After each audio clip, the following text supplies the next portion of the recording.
सभी को नमस्कार। हम भारत के भूगोल में भारत की मृदा के बारे में हम पढ़ रहे थे। ये जो महत्वपूर्ण टॉपिक था वो भारत की जो मृदा थी वो कंप्लीट पढ़ने के बाद हमने अब राजस्थान की मृदा के संदर्भ में हम पढ़ेंगे। राजस्थान की जो मिट्टियाँ किस आधार पर आप देख पा रहे हैं, क्योंकि राजस्थान का जो भू आकृति या भौतिक प्रदेश में आप देख पाएंगे, इसका भौगोलिक दृष्टि आप देख पा रहे होंगे कि इस राजस्थान के मानचित्र में उत्तर में किस प्रकार की मिट्टी होगी, मध्यम राजस्थान में किस प्रकार की मिट्टी होगी, पूर्व राजस्थान में कैसी होगी और दक्षिण में किस प्रकार की होगी और पश्चिम में। उस भौतिक प्रदेश के आधार पर हम इस लोकेशन का पता लगा सकते हैं कि जैसे मान लीजिए उत्तर पश्चिम कहा, तो राजस्थान के जो उत्तर पश्चिम में यहाँ का जो मरुस्थलीय इलाका है, यहाँ का किस प्रकार का भौतिक प्रदेश है, मरुस्थलीय या रेतीली मृदा वाला है।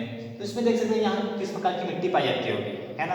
एक तो रेतीली मृदा भी होती है और भूरी मृदा भी होती है, ठीक है।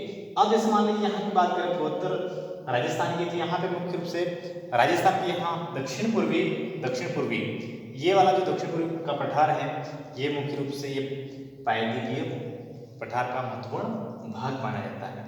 अब इस प्रकार हम राजस्थान की मिट्टियों का हम अध्ययन करेंगे कि सबसे पहले देखेंगे कि मृदा है ना, ये मृदा शब्द की उत्पत्ति ये है लैटिन भाषा के, है ना, लैटिन भाषा के जो सोलम से, किससे हुई, सोलम से क्या निकला, आप जिसे आप कहते हैं ये शोरवाना, क्योंकि इसमें क्या है, सोलम शब्द से इसकी लैटिन भाषा के सोलम शब्द से मृदा की उत्पत्ति हुई, ठीक है। अब उसका मृदा का जो सामान्य परिचय अगर देखेंगे, इसका सामान्य अर्थ देखेंगे, तो मुख्य रूप से देखेंगे कि हम जैसे आप देख पा रहे होंगे कि मिट्टियाँ अनेक प्रकार के विभिन्न खनिजों, प्राकृतिक वनस्पति, पेड़ पौधे और जीव जंतु के अवशेषों से निर्मित उसे क्या कहा जाता है, मृदा या मिट्टी कहा जाता है। अब अगर सामान्य अर्थ में इसको देखेंगे कि पृथ्वी के सबसे ऊपरी परत, पृथ्वी के सबसे भूपृष्ठ के जो ऊपरी परत पर असंगठित मतलब अगिनत मुख्य रूप से विभिन्न प्रकार के कण, दानेदार कणों के आवरण वाली जो पतली परत होती है उसे क्या कहा जाता है, मृदा कहा जाता है। अब यहाँ पे देखा जाए तो मुख्य रूप से कि जो मृदा निर्माण की प्रक्रिया को, है ना, मृदा की निर्माण की प्रक्रिया को हम क्या कहते हैं, मृदाजन कहा जाता है। क्या कहा जाता है, मृदाजन। मृदा निर्माण करने की प्रक्रिया को क्या कहते हैं, मृदाजन कहते हैं। जिससे मान लीजिए विभिन्न प्रकार के जो खनिज, प्राकृतिक वनस्पति, पेड़ पौधे, जीव जंतु के अवशेषों से निर्मित को क्या कहा जाता है, मृदा। सामान्य अर्थ अगर यहाँ पे मृदा निर्माण की प्रक्रिया को मृदाजन कहा जाता है। मृदाजन मुख्य रूप से एक जटिल और निरंतर चलने वाली प्रक्रिया होती है, उसे क्या कहते हैं, मृदाजन कहा जाता है। अब मुख्य रूप से जो मिट्टियों का जो अध्ययन है ना, मिट्टियों का जो अध्ययन किया जाता है इसको क्या कहते हैं, पेडोलॉजी कहते हैं। क्या कहते हैं, पेडोलॉजी कहा जाता है, ठीक है। अब जैसे भारत की मृदाओं के बारे में हमने पढ़ा था, इसी प्रकार राजस्थान की मुख्य रूप से अगर मृदाओं के बारे में देखेंगे तो मुख्य रूप से राजस्थान की मृदा के संदर्भ में देखेंगे तो इसकी निर्माण प्रक्रिया के आधार पर मृदा दो प्रकार की होती है, ठीक है। यहाँ मृदा निर्माण प्रक्रिया के आधार पर मृदा कितने प्रकार की होती है, दो प्रकार की। कौन कौन सी, फर्स्ट है स्थानीय मृदा और दूसरी कौन सी थी, विस्थापित मृदा। पहली कौन सी होगी, स्थानीय मृदा। और भारत के मानचित्र में हम भारत की जो मृदा पड़ी थी उसमें भी देखा था कि स्थानीय मृदा मुख्य रूप से भारत का जो भौतिक प्रदेश था प्रायद्वीपीय पठार, कौन सा था, प्रायद्वीपीय पठार के मतलब जो इसमें स्थानीय मिट्टी या स्थानीय मृदा देखने को मिलती थी। इसी प्रकार राजस्थान में देखा जाए तो मुख्य रूप से भारत का जो भौतिक प्रदेश था प्रायद्वीपीय पठार। तो राजस्थान में देखेंगे तो दक्षिण पूर्वी जो प्रायद्वीपीय पठार है वो इसका प्रायद्वीपीय पठार का महत्वपूर्ण भौतिक प्रदेश है। ये कौन सा है, दक्षिण पूर्वी में मुख्य रूप से स्थानीय मृदा देखने को मिलती है। तो स्थानीय मृदा होती क्या है, तो स्थानीय मृदा के बारे में हम देखेंगे। ये जो वो मिट्टियां होती हैं जो अपर्दन और अपक्ष है, अपर्दन और अपक्ष के बाद अपने ही मूल स्थान पर बनी रहती है, उसे क्या कहते हैं, स्थानीय मृदा कहा जाता है ना। इसके बाद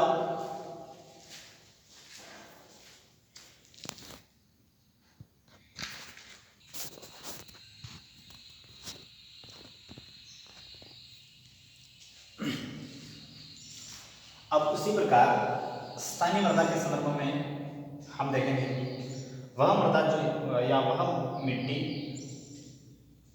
जो अपर्दन और अपक्ष के बाद अपने ही स्थान पर एक ही जगह बनी रहती है, इस प्रकार की मिट्टी को स्थानीय मृदा।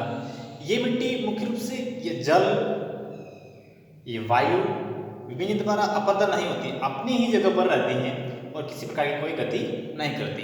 ये जो स्थानीय मृदा मुख्य रूप से राजस्थान में जो प्रायद्वीपीय पठार का जो महत्वपूर्ण भाग है दक्षिण पूर्वी का पठार में स्थानीय मृदा देखने को मिलती है। ठीक है, जैसे भारत में हमने देखा था कि जो भारत का जो भौतिक प्रदेश था प्रायद्वीपीय पठार, प्रायद्वीपीय पठार में मुख्य रूप से भारत में स्थानीय मृदा देखने को मिलती थी। अब राजस्थान में मुख्य रूप से बात करें तो दक्षिण पूर्वी का पठार में ये स्थानीय मृदा देखने को मिलती है। ये प्रायद्वीपीय पठार का महत्वपूर्ण भाग या महत्वपूर्ण भौतिक प्रदेश पाया जाता है। ठीक है, अब इसके बाद विस्थापित मृदा।